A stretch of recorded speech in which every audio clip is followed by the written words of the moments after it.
hearing arguments in the application filed by the former chairman of the People's Democratic Party, which is secondaries to suspend the conduct of the convention. Tonight, we're being joined by a member of the PDP National Convention Planning Committee and the Secretary of the Appeals Committee, a former lawmaker, Senator Dino Melaye. Thank you so much, distinguished Senator, for joining us tonight. Thank you. The pleasure is always mine. One of your colleagues that you graduated, that you got an LLB together, I was talking to him yesterday, and I said, I thought that it's okay to say congratulations on the award of LLB. Thank you very much. How do you feel about that? Very proud, and I'm heading to the law school. That's good. For someone that had been prosecuted for one thing or the other in the past, what does this? What kind of feeling do you have about it? Yes, I'm matching my practical experience with my academic experience. You say you've learned a lot, isn't it? Very well. You now know better. I know better, and I will pursue things in a more civilized, legal manner now. You are now legally matured. Very, very. So let's speak about your party. Your party is in a dilemma. It's there's a trouble. I mean, people are anxious, and it's in the air. Whether or not you go ahead with the convention on Saturday, things are still in the balance. How does that make your party feel right now? Anyway, I want to start by debunking and rejecting that statement that we're in a dilemma. We are not in a dilemma. My party is solid. There is no fear. There's no agitation. The agitation is rather from the opposition party, the APC, who are part of those orchestrating what we are saying. So it's APC that is doing this? They are part of it. But it's Prince Secondas that went to court. Is he a member of the APC? I am telling you that the APC, in their desperation, understand, to create problems in the PDP, knowing fully well that their explosion and disintegration is imminent, so they only want to see how they can disturb the PDP. But I want to tell you that we are not perturbed. There is calmness in the PDP. All our programs and preparation towards the convention is ongoing. As I speak with you, governors are meeting, people are at the Eagle Square, and the convention will hold. So let me give you an analogy, and these days I do that a lot. So that we can have a practical, because when politicians say they debunk, they deny, your party at the moment looks like a groom that is preparing for a wedding on Saturday, but it doesn't know whether the bride will arrive because of flight issues on the day of the wedding. No. That's what it looks like. No. Because if there's a judgment that will determine the fate of the National Convention on Friday for a Saturday convention, isn't that a dilemma for your party? Isn't that the hope and the aspiration and the fate of your party hanging in the balance? Sure, I still want to insist that we are not perturbed. We are not disturbed at all. You are just optimistic. We are very optimistic because we know the case before the court. And from my elementary knowledge of law, I know there's nothing to bother ourselves about.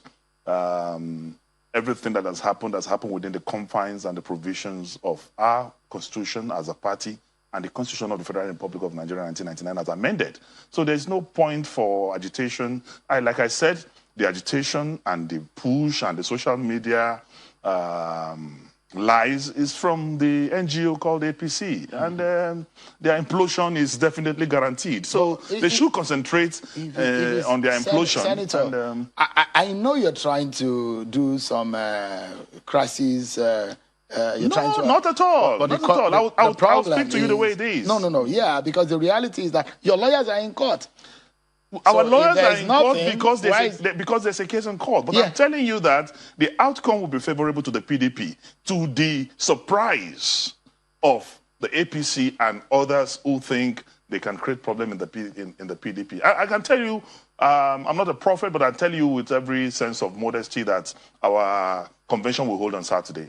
Because you know, in law, the arm of the law, there's a two arm to it: the defendant and the appellant, or whatever be the case. But some cases are so crystal. It could go either way. Some cases are so. So what happens, Senator, on Friday evening, and the court says stop the convention? It won't happen. What if it happens? It will not happen. It's a possibility. I am saying that it will not happen. You're not the judge, Senator. I am not a judge, but I am a student of the law and a graduate of law, and I can tell you that from what I have seen so far, there is no cause for alarm. But you're not sitting on the bench tomorrow You're not one of the judges. And I'm saying that should it happen, is your party prepared for the worst? It will not happen. And I want to announce to the APC that their whipping, their grinding, their agitation will continue because it will not happen.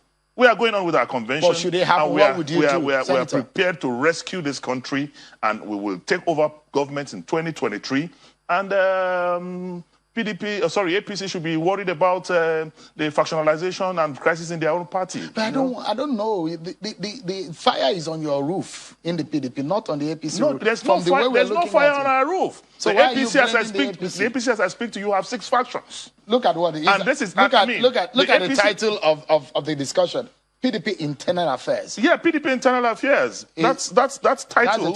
Was decided by channels, not by PDP. And I want to tell you it's the internal affairs that we're discussing. We're discussing our internal affairs, but I want to tell you that some of the crisis you're seeing is being propelled. Some of the propaganda and lies is being propelled by the opposition party. And I want to tell you that they should concentrate on the 6 factions they have in the APC. 6 different factions. And that manifested in the last Congress they had. You can see that there's no state in the country where there are no 2 or 3 chairmen and all that. All right, Senator, let's take another breather. And when we come back, the senator who sat as the secretary of the appeal committee will tell us the aggrieved person and the outcome of the appeals committee work in the PDP. So our conversation tonight is the PDP Internal Affairs. Senator Dino Melaye, member of the PDP Planning Committee, and secretary of the PDP Appeals Committee has been talking to us. Thank you. Thank you very much. Maybe because you were a member of the APC. I almost said APC member. Maybe you're one of those that might find his way back to the APC because I wouldn't be lying. I plead the blood of Jesus. On what's that? That's not possible. Once I was blind, now I can see. You may not return to the APC? No reasonable, logical human being will go back to his vomit. No. That's the APC is a disaster. But you were in PDP, you went to APC, now you're back in PDP. Yeah, it looks like you did what you've just described once. Yeah, for every human being, there's a journey of life. You will definitely pass through your Egypt to the land of Canaan. So I passed through Egypt, and that's APC. But I'm in Canaan, and I'm comfortable, and I'm enjoying my stay. Oh, yeah. So let's talk about the appeals committee, which you sat as secretary. There are a lot of people who are aggrieved. How many people faced your committee? First, I want to say that we are very impressed with the PDP, that of everyone who bought from, we had only about 7 to 8 complaints from the screening committee. And out of these 7, 2 voluntarily even withdrew their agitations and complaints. And I was told even on my way here that 2 more have withdrawn from this. So at the end of the day, we only have 2 or 3 cases. And that is very, very impressive, because I know that if the APC is conducting their national convention, there will be over 2,000 cases for the screening and appeal committee to consider. So for us, having only 3 or 4 people complaining, every other thing is by consensus. Shows that, that the PDP is a democratic party, the internal democracy is inherent, and our cohesion is solid, and we are winning disciples on a daily basis. You had Dr. Diolafes or Dr. Okemwa, 3 people that were disqualified from running for office. Did they face the... And I also want to announce to you that they did not even approach the appeal panel at all. Maybe they were too angry. That is not correct. That is not correct. What happened? These are patriotic party people who believe in the togetherness and the prosperity of our party. I mean, Edio Lafeso is a responsible Nigerian. He was a vice chairman southwest of our party. And I want to just tell you that we are a big family, and that is why the APC is afraid. Is there anyone who was screened out that is now being readopted into the process? Yeah, the report of the appeal committee, we just concluded this evening, and I'm writing the report as I speak now. So the report will be out later tonight. Okay, so there are possibility of some people who have been screened back into the process? Yes, I will say that you wait for the report to so there are over almost 40 positions that people are going to be vying for. Very well. How many of those are consensus? Like I speak to you now, I said we only have about 3-4 places where there are 2 or more contestants. But for every other position, it's a consensus, and that can only happen in the PDP. Oh, so which other position that people now contestation about? And even those people where there's contestation right now, there's discussions are going on for the position of auditor, for the position of the national, the deputy national chairman North, you know, and maybe the national youth leader, you know. But even talks are going on to make sure that things are, as a family, who are not APC, we will always get through.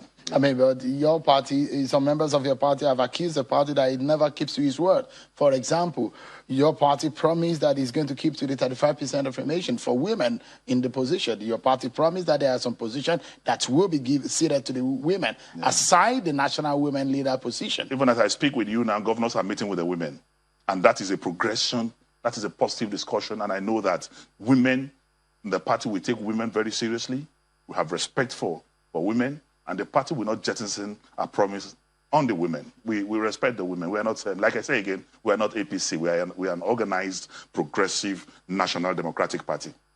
Did you put a benchmark on the age of those who want to contest for the party national youth leader? Because we've always had overage youth leaders in your party. No, after the president signed the not too young to rule bill into law, the party amended our constitution, and age 40 is the peg for the youth leader. You can't have anybody in the PDP as youth leader who is older than 40 years. Yeah, no. So as it stands right now, with the issue of those who are aggrieved, the consensus and all of that, you are working to ensure that all of the positions are consensus. Is that what the party is working on? We're not working on consensus. It came naturally. Because it didn't come naturally. It came naturally.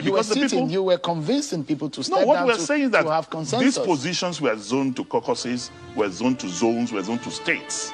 So states can sit down, zones can sit down and agree amongst themselves that this is the person we want to present. Not that it was forced by the party or it's part of... No, it's because of the cohesion, because of the unity, because of the democratic maturity and leadership quality of the leadership of the party that you see that there's consensus everywhere, which is practically impossible in the APC as manifested in the last Congress, where you have A division, B division, C division, and the presidential one will be katakata for the NGO called APC. Senator Dino Melaye, from a federal lawmaker from Kogi State and a member of the PDP National Planning Committee, Secretary to the Appeals Committee. Thank you so much for talking to us. Thank you, but I was hoping there would be enough time to really discuss. But that's fine, that's okay. I think we tried. Another day. Thank you so much. Thank you. Well, that's our show for today, everyone. Many thanks for watching. I'm sure Kimberly. Bye for now.